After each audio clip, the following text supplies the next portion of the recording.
पालघर जिल्ह्यातील प्रकल्पग्रस्तांची पुनर्वसन करण्यासाठी मंत्रालयामध्ये बैठक घेणार मंत्री गणेश नाईक। पालघर जिल्ह्यामध्ये ज्या तालुक्यांमध्ये धरणाचे बांधकाम पूर्ण झाले आहे त्या परिसरातील प्रकल्पग्रस्तांची पुनर्वसन अद्यापपर्यंत झालेले नसताना आधी पुनर्वसन मग धरण या कायद्याची पायमल्ली करून एकापाठोपाठ एक धरण मंजूर केली जात आहे।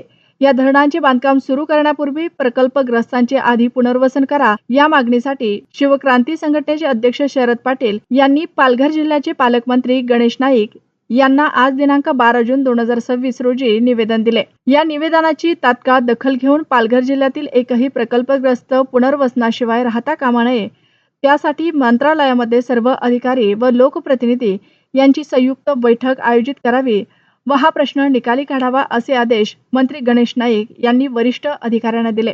त्यामुळे पुन्हा एकदा जिल्ह्यातील प्रकल्पग्रस्तांचा प्रश्न ऐरणीवर आला आहे। जव्हार तालुक्यामध्ये खडखड धरण बांधून पूर्ण झाले आहे, मात्र अद्याप प्रकल्पग्रस्तांना न्याय मिळालेला नाही।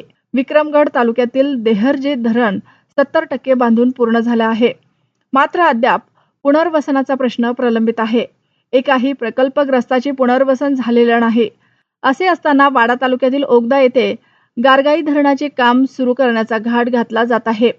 प्राथमिक स्तरावर या धरणाच्या बांधकामाला सुरुवात झाली असून ऑक्टोबरमध्ये भूमिपूजन होणार आहे, मात्र यापूर्वी एकाही प्रकल्पग्रस्ताचे पुनर्वसन करण्यात आलेलं नाही। त्यामुळे कायद्याप्रमाणे आधी पुनर्वसन करा मगच धरणाच्या बांधकामाला सुरुवात करा अशी मागणी शरद पाटील यांनी निवेदन देऊन केली आहे।